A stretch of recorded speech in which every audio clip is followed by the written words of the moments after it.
everyone. Hi, guys. As I said a week ago, I would be continuing my viral wisdom on Sundays at 1 o'clock, and here I am. Hello, everyone. Say hello to me. Tell me where you're from. I'm back with my viral wisdom. As I said, I would do it once a week, and here I am. I'm going to do it every Sunday at around 1 o'clock. So I'm so happy to be with you. Hi, guys. Tell me how you're doing. Tell me where you're signing in from. I'm going to just read your notes on Facebook and Instagram. Where are you joining in from?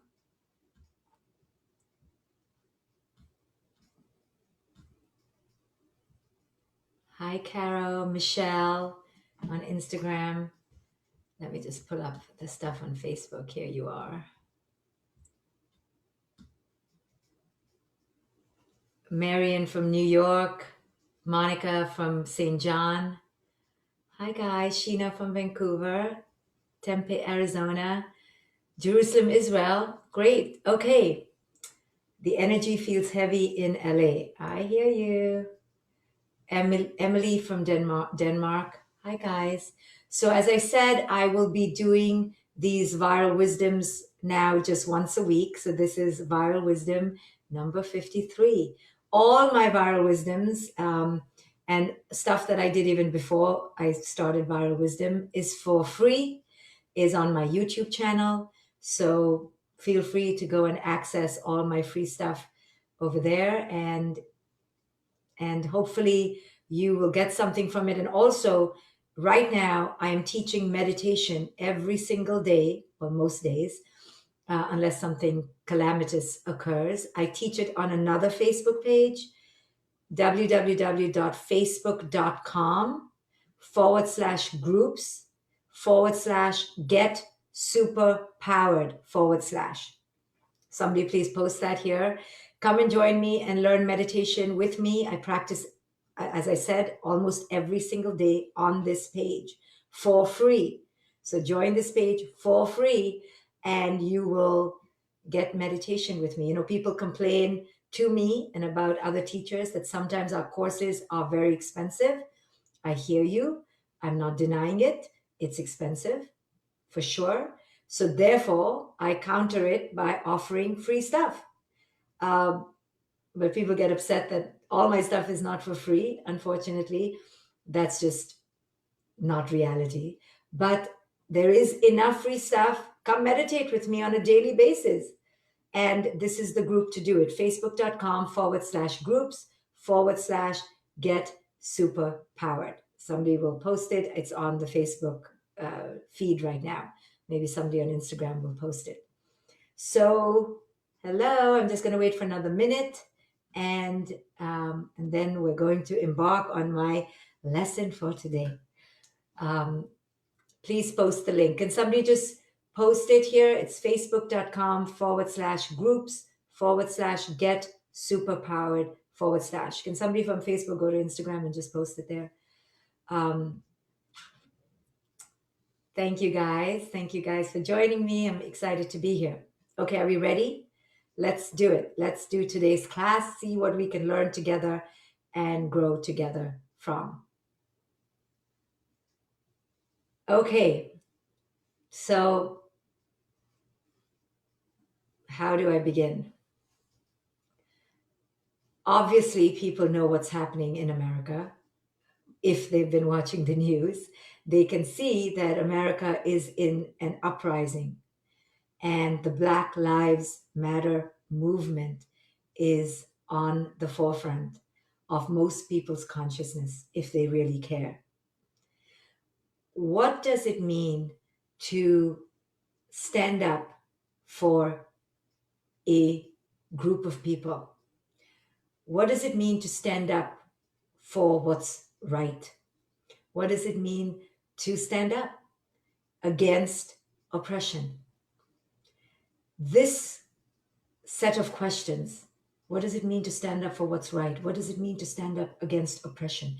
What does it mean to stand up for a group of people or for oneself? This set of questions questions are not just for racism. They are for you personally. They speak about your own stand on things in your own life. Therefore, what's political is never just political after a point, it is personal. And I'm going to show you how it's personal first. Because when we see it in a personal way, then we get it on the systemic. If we don't understand how we are blind in a very personal way, we will not see how we are blind in a systemic way.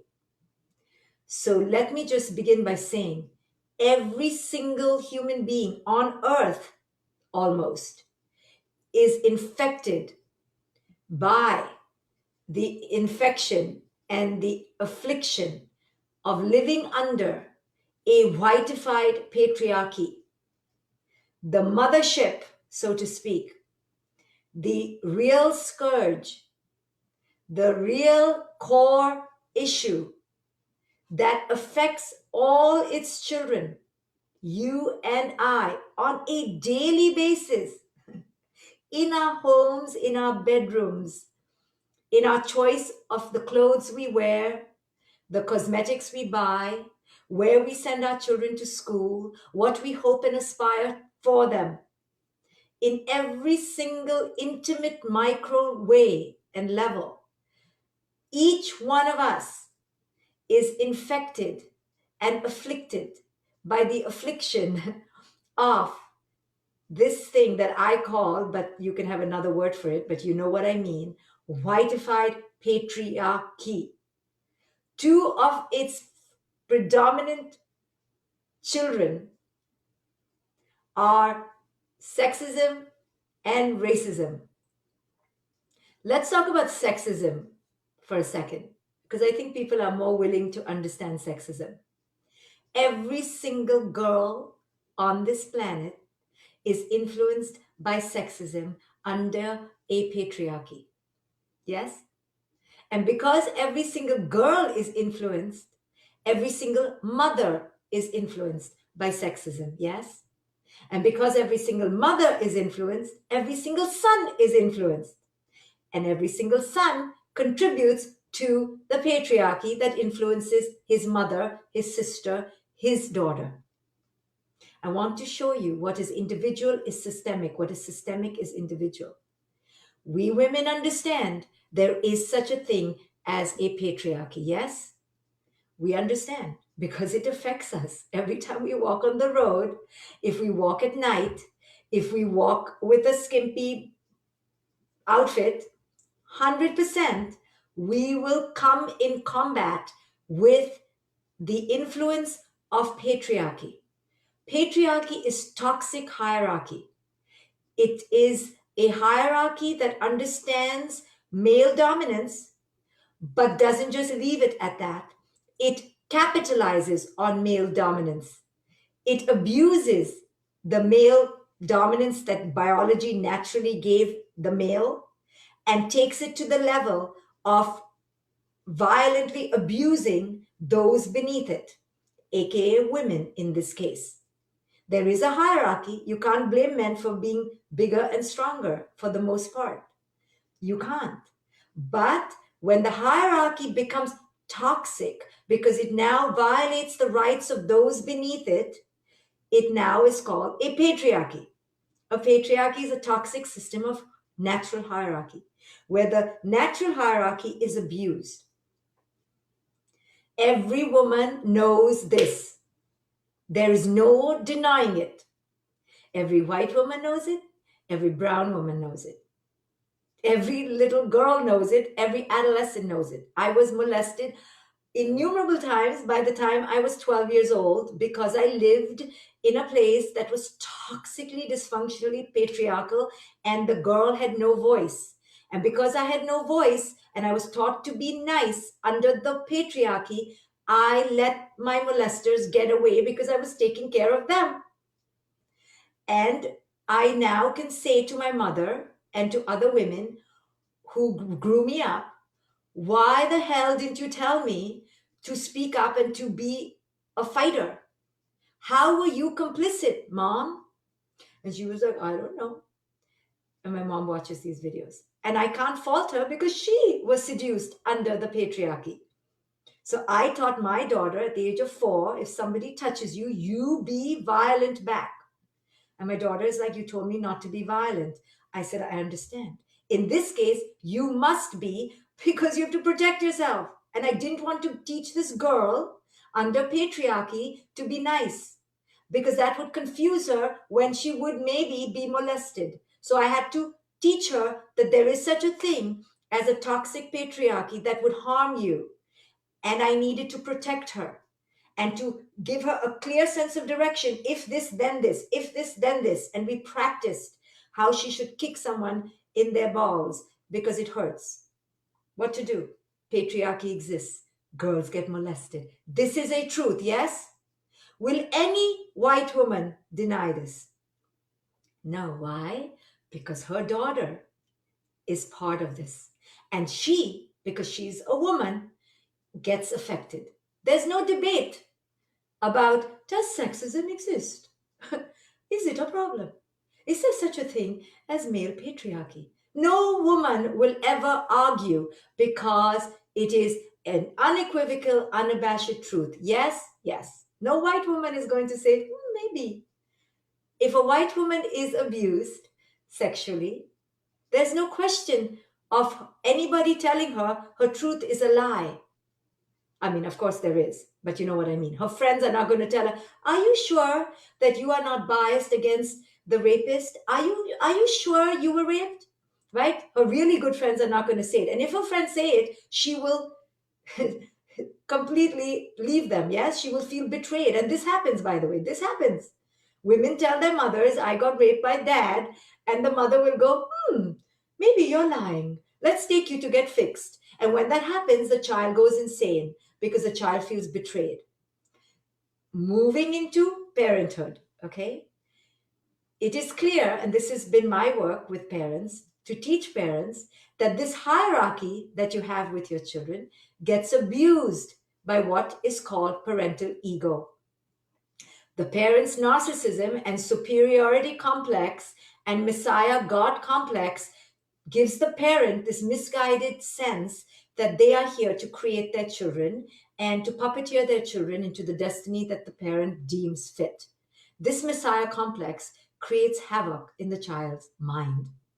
I then show the parent how they were raised by their parents who had similar Messiah complexes, where their parent, told them how they should be and how they grew up feeling lesser than because they could never match up to the Messiah complex of their evangelical parents, so to speak. I'm talking about the evangelic ideal that the parent has, that they get to spread their mission of how to live a good life. And I teach parents that if you don't attune with your children and understand that your children are equal in their own way, in a different but similar way to you, you will undermine their sovereign spirit and you will crush them, and then you will have a child who doesn't understand their power. Most parents give me pushback because now I'm coming closer to touching their parental ego. You see, when it was about a woman, when the mother had to be told that she lives in a sexist world, the mother could take it because she's like, yeah, I can't freaking go out without men wanting to touch me. I get it. But when the mother is told, look in the mirror, you may be causing your child's pain and you may be part of the co-creation of your child's pain. Now the mother is like, I don't know about that. I don't know. Why? Because now I'm telling the mother she's part of another's victimization. Can't see that. I get a lot of pushback, a lot of denial, a lot of anger. People fire me, right? They leave me. I understand. I'm touching on the parental ego. But those who do want to understand conscious parenting, they begin to understand, wow, I need to understand my co-creation. I need to see how I'm in my own way acting supremacist over my child. I need to see how I'm dogmatically and tyrannically opposing my child's sovereign spirit. I need to see this. So that parent bravely, wannabe conscious parent begins to let down their guard and look at their own issues and see how they're creating great disconnection, not tuning into their child, and how they have been avoiding pain that they have caused. They had to see, wow, I have been avoiding the pain I'm causing in my child because I've had issues with pain in my own life. I don't want to see that I am also a perpetrator. I don't want to see the pain. And that's why we parents, when our children are in pain, what we say to our children is, come, let's go eat ice cream. Come, look at the butterflies. The world is a beautiful place. Be happy. Be happy. You and I were raised on the be happy syndrome, which is utter denial and utter avoidance of pain. And in conscious parenting, I teach that pain is inevitable. Pain is a part of life. And in order to go toward deeper connection with your children, you have to first confront pain. Pain is part of life. And when your child is in pain and you tell her to go eat vanilla ice cream with chocolate chips or to look at the butterflies because life is beautiful, it doesn't connect to the child's pain. Your child wants to know that you understand their pain, that you are empathic, that you are sensitive, you are tone attuned, you are tuning into the tone of the child's pain. But you don't bypass and go, come, let's go eat ice cream. My mother used to do that to me, right? Come, let's go eat. I'm like, thank you, mother. I now have an eating disorder because I was in so much pain and you told me to eat. So I ate my pain away. Thank you for giving me an eating disorder. I love my mother. I'm just teasing her. Yes, but this is what we do. Yes. I want to do it to my child when she's in pain. I'm like, can we just go be happy? The world is such a happy place. Don't you see? Well, the world is a happy place sometimes, and the world could be a happy place. But that's not the point. The point is, till I refuse to bypass what is in front of me, the isness of whatever the isness is, I will not truly connect with the other. Now, you know this, when you cry to your best friend or you cry to your mother and you actually get a lecture on how they're not grateful, how you're not grateful, you realize that, oh, I can't cry with this person again because this person doesn't understand my pain. Right? You've had it. You go to your best friend and you're upset about something and your best friend says, well, let us be grateful for all that we have in our lives. Let's count our blessings. You're like, okay, I'll count my blessings later. Right now I need you to help me with my pain. Can somebody see my pain? Can somebody look at me and acknowledge the pain? And worse still, if the person who has been part of the co-creation of my pain tells me to count my blessings, then I really am going to get upset with that person because I'm like, hello, you have caused me pain right now. Can we talk about the pain? So a lot of us parents and of a lot of us superior people like to bypass, you see, because we cannot confront pain, especially if we are part of it. We cannot. Now, let's go back to sexism. We women have been screaming to men, hey, men, can you own your toxic masculinity? Can you own your shit? Can you apologize for us? Can other men stand up for the toxic men? Can the conscious men wake up? Because we need you. We need you on our side. We women know that, right? Don't we need awakened men on our side checking other men? Don't we need the perpetrator to come on our side or the co-creator to come on our side to say, I hear you? Right? We don't have that in the world today. And that's why we women have to fight more. But aren't we women tired of fighting? What is the whole Me Too movement if it isn't women tired? And why is Me Too strong? Because we women unified and said no more. But it's a stronger movement when the men are on our side. And it's an even stronger movement when the white men are on our side, right? Because they are the top of the patriarchy. Do we women understand this? Okay, so now coming to racism. It's the same freaking principle. What do we need to fight racism? We need two fundamental elements. Number one, people of color need to unite. We need to say no more. And we're saying no more. And when women said no more in sexism, we understood Men began to understand that this is not rageful, bitchy white women or women of color. This is women who are tired, and we get it. And men were called to check. They were checked, right? When we women stood up together, men were checked. We began changing the tone. Imagine, and this happened, if we were constantly told at that point, why are you so angry? Women, why are you so angry? Right? We women were like, we're angry because we're tired of being oppressed under this patriarchy. We're tired. And we said, no more. Now take that same thing to a teenager going, no more. Right? And the parent going, I don't understand why my teenager is so angry with me. And then teachers like me go, hello, I don't care what you understand or not, you have to acknowledge the teenager's pain. Come to racism. Do you get where I'm going with this? People of color need to unite and say no more. We are saying no more. We are saying no more. And we're being told, why are you so angry? Why aren't you peaceful? Why don't you pray and unite? Because no more is scary, isn't it? Because now we're saying no. I'm creating a boundary.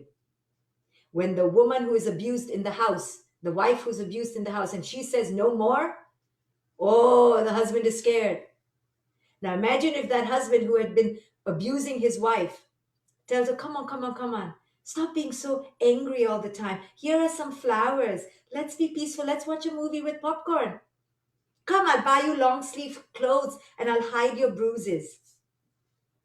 How will that woman feel? She'd be like, you see this? You see my wound? Do you see this? This is the wound upon the wound upon the wound. Do you see what has happened to me? You buy me long sleeve clothes to cover me up? That's not going to cover me up, the woman will say. And her sisters hopefully will stand by her and go, tell the man, you cannot cover the pain. You will go and repair the pain. And the way to repair the pain is to go and heal your mental illness that caused the pain. Go and heal yourself. Go and take anger management and violence prevention and get out of the house and go and do your work. That's what her sisters will say. And that's what the woman will need at that time. Her sisters to stand by her to go, don't hide this pain. Don't give me pretty clothes to cover this up. Don't give me flowers. I don't need your flowers. So now, Black people are standing up. People of color are standing up and saying no more. But you don't like it's harsh. We don't want to hear that. Ow. We're like, don't be so angry. Can you not say no more so loudly? Can you say no more wearing pretty clothes? Can you smile when you say no more? No. The woman who's abused, the woman who's been molested, we can't smile anymore because that's taking care of the other. We are now taking care of ourselves and we're saying no more. Don't ask me to say it nicely. Don't ask me to say it with a smile. Yes, I should not abuse you. Yes, I should not take your property, 100%. But I am fully in my right to be in my anger. This is where anger is transformative. This is where anger is powerful. I'm not violent. I cannot come and snatch you. I cannot come and shake you. I cannot touch you. But I can say no more. No more. And when I say it, I need some elements. Two things have to happen. One, I say no more. And that's why we had Dr. King and we had Rosa Parks and we had Malcolm X. They said no more. And they were mostly alone. But now in Black Lives Matter, the resurgence of what's happening right now in America, we're saying no more, but we need something else to happen. There's something else that needs to happen, right? Like in sexism, we need the men to come on our side. So in racism, we need white people to come on this side. We need white people to stand up and say no more with us. And the way they do it is I see how I've been part of the problem. I see how by my privilege, by my just being born white, not my fault. No one's saying it's your fault, but I see you. I see you, my sister. I see you. I will not put nice clothes on you. I will not tell you to smile. I will not give you flowers. I will first acknowledge the pain. I will not bypass. I will not hide behind sweet epiphanies of love and peace and God and prayer. No, that's bypass. I will first acknowledge that you and I together have been part of a system that has oppressed you. And I will now stand by you and say no more. I will not tell you to hide your wounds. I will say, look, I will tell my people, look what we've been part of. No blame, no judgment. It's not our fault that we were unconscious. You can't blame the parent. I tell parents this all the time, right? And I tell myself all the time. I can't hold myself to fault because I was unconscious. But when I wake up, I need to learn. I need to educate. I need to be curious. I cannot bypass. And I need the other who has been othering me to now come on my side. And that's how movements become successful. It's when both sides begin to rise up. The oppressed lead the way, but the oppressed have been leading the way. Martin Luther King, been there, done that. Now we need the other side to come to stand in arms, peaceful arms, not arms against, just arms rising in power, in empowerment, in the birthing of their own inner empowerment and worth. We need the other side to come. So, two things. People of color need to be standing together, united. And white people need to start coming onto this side, awakening together. And that's what's happening. And that's what's so beautiful right now in this moment in time. We are seeing this happen. And perhaps now the corner will turn. However, what is blocking it? Two things block it. Just like two things are needed, the two things that block it. One, people of color can't go against each other. I posted a video the other day. I can show it here. You can go to my page and see it on Black Lives Matter. And I got pushback from people of color. People of color telling me that I'm privileged and that I don't do enough. And I'm like, okay, I'm just whatever little I do. Can you rise me up? Can you back me up? Don't go against me. I'm with you. Why are you going against me? Right? But I understand it's pain. And then, of course, I got pushback from white people telling me that I'm not sensitive to all lives matter. I get it. It's pain. It's pain. Now, let's go to the core. The reason why there is a division within people of color and that there is white fragility is because of pain, insecurity. I understand. White fragility is a defense because there's pain there. It's too difficult for white skinned people to comprehend that they are part just by their privilege of the oppression. I get it. It's difficult. It's difficult for every parent to feel like they have harmed their children. It wasn't intentioned, but it is unconscious. I tell parents, you're not an evil person, but yes, you're unconscious. So what does the parent do when I show the mirror? The parent immediately gets, oh, you're telling me I'm a bad person? No, I'm not telling you you're a bad person. You're just unconscious. "Oh, I didn't mean to be unconscious." I know you didn't mean it. It's okay. Look in the mirror. So white people are doing this with their fragility. You calling me bad? Are you calling me a bad person? No, I'm not calling you a bad person. I'm just saying you're tone deaf. I'm just saying you're insensitive. I'm just saying you're bypassing the work you need to do. I'm just saying, hey, rise up. You may be unconscious. It's okay. It's okay to be told you're unconscious. People are fragile. No one wants to be told that they're unconscious, yet unconsciousness is the way.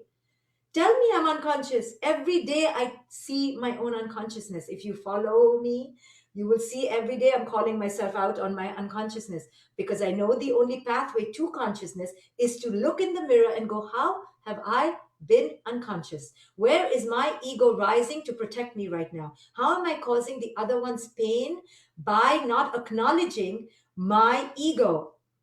And white fragility is a term given when the white person is confronted by the harshness of their reality, that they feel like they have been attacked.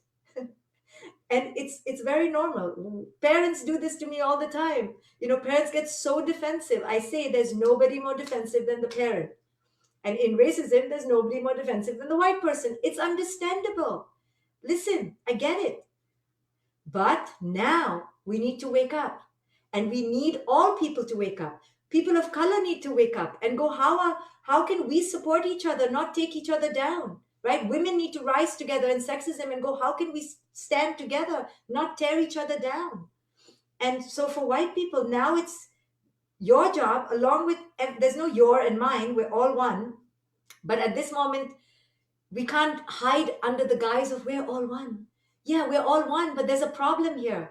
Somebody's hurting. There's pain. We need to acknowledge the wound. We need to see the wound for what it is, and we need to see how each one of us is contributing to the mammoth of whiteified patriarchy. We need to see how we're all doing this, right? I'll tell you, when I go and make my hair blonder, I'm in some way subscribing to whiteified patriarchy. I'm just going to call myself out on it. Okay. When I go back home, my mother will tell me, why is your skin so dark? Can you not go in the sun? Why does she say that? She's part of a whiteified patriarchy, a conditioning that is sad. I'm calling my own self and my own mother out. So maybe you won't feel so fragile that I'm calling you out. But I have no compunction. I know I'm unconscious. I know I live under the matrix of a whiteified patriarchy. I know I'm infected. I'm happy to say infected, but somehow people who are under the delusion that they are so conscious, they don't want to call the infection. But until we call the infection what it is, we will not come out of it. I wrote an article for Huffington Post called the I Am a Jihad, or the Inner Jihad. Huffington Post didn't post it because, right? Thich Nhat Hanh's poem, go read it, Call Me By My Other Names.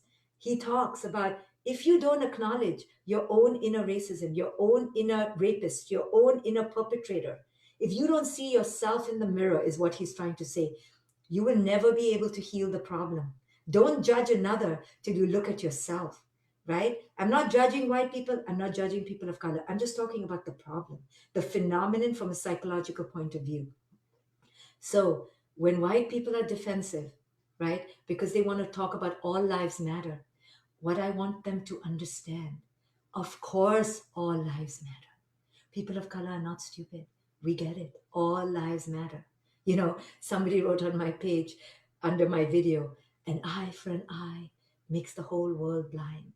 And I said to them, because they're quoting Gandhi, don't quote Gandhi. Gandhi was the most powerful resistor of injustice in the world because he understood, if one eye has been bludgeoned for centuries, it first needs to be healed. Then you can talk an eye for an eye. There is no eye for an eye right now. One eye is bludgeoned. And Gandhi stood up for the eye that was bludgeoned. He was the most powerful resistor. Just he talked about non-militant resistance. But his resistance had militancy in that he dedicated his whole life to it. So people quoting Martin Luther King and Gandhi and prayer and oneness and bubbles and butterflies, this is not the time for that. This is the time for us to stand behind the abused and say no more.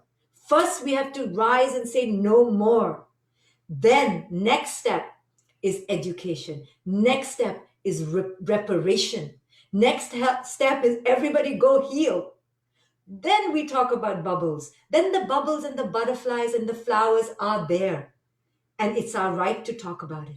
Right now, it's not the time to go eat ice cream with chocolate chips in them and talk about, flowers and goodness in the world. Right now, it is about acknowledging the pain. First step, we cannot bypass the process of healing. The process of healing has ingredients in it that we must pay adherence to. So I talked about sexism and what we women need from each other and from men. It's the same with racism. We need each other. The people of color need each other, but we need awakened white people to join us. We don't need white spiritual teachers out there talking about kumbaya and peace, because that is muzzling and muffling the pain. It's denying the pain. The child is bruised and wounded.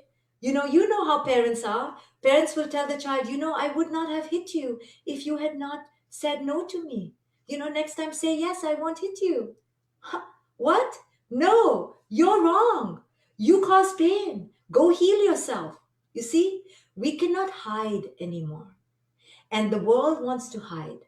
And I understand why we want to hide, because looking at ourselves in the mirror and seeing the delusions of supremacy, whether it's the man, whether it's the parent, whether it's the white man, whether it's the white woman, whether it's us causing pain on each other in the people of color, right? One person of color thinks they're more superior than the other person of color. It doesn't matter. The delusion is delusion of supremacy. And the opposite of it is the delusion of fragility. It doesn't matter if it's in the sexism movement, in parenting, in your own relationship with your partner that's toxic, or in racism. It's all the same delusion that I'm better than you. And if you tell me I'm not better than you, I will be fragile. And if I'm fragile, I will block you. And I will tell you, no, I don't talk to you anymore. Instead of looking in the mirror and going, what have I done? How have I caused you pain? How have not I not acknowledged you? How have I not owned my part in this? That is the genuine, honest, difficult path to healing. And people who are bypassing this are refusing to do the work, because this work of sitting hour after hour and listening to the pain, honoring the pain, understanding the pain, taking in the pain, fully empathizing with the pain. This work is hard. We'd all rather just go and eat chocolate chip ice cream. Yes, it's hard, isn't it? It's hard to look in the mirror. It's hard to sit with someone who's crying, right? Many people who have friends who say their parents died, many people won't call that friend up or write to that friend. Why? Because they'll say, I don't know what to say. Yeah, it's uncomfortable to sit in the grief of it. It's uncomfortable to sit in the pain of it, isn't it? To be with someone when they're in pain. Because God forbid they tell me I had something to do with it, right? I am too good. I don't cause pain. So a lot of the problem in today's world is in the oppressors, wherever the oppression is, in the parent, in the white man, in the white woman, in the man, the woman, it doesn't matter. The oppressor, whoever the oppressor is, cannot look at themselves that they have an ego, that they have an unconsciousness, that they could be misaligned, that they could have missed the boat, that they could have caused pain. It's too difficult. And as long as those of us who are in unconsciousness refuse to look at our role in that unconsciousness, the world will continue to be unconscious. The waking up occurs when each one of us looks in the mirror and goes, I have been unconscious. That takes guts. It takes looking. So I know a lot of white people right now who have been called on their unconsciousness, who have blocked people, who have called them out on it. Those white people who are brave to say, I'm sorry, I hear you, I was wrong, I get it. Those are the warrior white women and men. And we must, quote unquote, forgive them because they didn't know. It's just, this is what we need. We need to educate. So when people of color, I see a lot of I put myself in that category because I'm of color, we lose patience and we get upset with white people. That's also our kind of blind spot. We need to have some patience here. We need to also do our part to have patience, to allow, to understand. I have been very quick to judge and I've understood I need to have compassion. I need to relax. I need to not be so militant and angry if the white person is off tune. I need to educate. But the white person needs to be willing to be educated. And here's where we can meet. So those white people who have said sorry, people of color don't need to go on and on and on. I see sometimes we're like, but you said this, but you, how could you, how did you? I want to do that too, but I know, damn it, she's saying sorry. Now let's begin the healing. Like back off the white person too. Like, okay, they said sorry publicly. Sorry. Okay. Okay. We don't need to go on and on. That's how we get the awakened coming onto this side, and now we grow in numbers, and that's how we topple the top of the triangle, the whitified patriarchy. So we all are part of this. Yes, people of color like me need to stop judging so much, even though I'm very judgmental, and I need to do my part in educating. I know it's not my responsibility to educate anyone, but what to do? Have to educate, I have to. And anyway, I don't think it's the black person's responsibility anymore, but it's mine. I'm part of this privilege a little bit, because by not being black, I got some easy way. I got some privilege. I got some privilege by being of this eye color, because I'm part of the whiteified patriarchy, I see, and I'm going to stand up for my black brothers and sisters. It's not my job to, it's not their job to, but we have to educate. Yes, we must have a little patience. And the white people need to have the patience and do their education. Everyone should read these books that have been talked about. White Fragility by Robin DiAngelo. Layla Saad has written books on feminism and white superiority. Read these books. We owe it. People who have been of privilege owe it to now go educate, to now go read, to go do the hard work of reflecting and journaling. And then, if we say sorry, we need to be allowed to change. We need to be given room to transform, to say sorry. We shouldn't be told, we shouldn't be telling people who are willing to change, no, too late, too late. No, it's never too late. We can all transform, we can all change. So, everyone now needs to do their part to wake people up, but also to have patience and not judge so quickly, like I have done innumerable times in these past few days. But I'm learning. I'm also learning how to calm my own militancy down, how to understand that I need to have compassion, that I need to give time for people. And the other side needs to understand they need to stop talking about their problems and their pain and how where they're being hurt by people of color. And they need to now come to this side and go, okay, I need to take care of your broken leg. I need to take care of your bleeding wound. I need to shut my mouth a little bit, go to the back, and not be worried that I won't get my time in the sun. I'll get it. Don't worry. It's now the time for Black wounds to be acknowledged. It is now that time. We all need to rally behind one message right now. Doesn't mean Jewish people have not been hurt. Doesn't mean indigenous people have not been hurt. Doesn't mean women are not being raped. Doesn't mean Muslims are not being hurt in India. Doesn't mean, just right now, for this moment, this prime moment, can we please acknowledge a wound that has occurred and continues to occur for 400 freaking years? Can we, for one moment, everyone else be quiet and give this race, whatever you want to call it, this group, this wound, it's time finally to be acknowledged without interference? Can we expand ourselves to say it's not about me right now? It's about the Black wound that has carried this country for 400 years in degradation and incivility and has been put down and shamed. Why can't we give them the space, damn it? Like, why? Why must we put, but me, but me, but me? What about me? It's not what about you right now. It's about only one issue.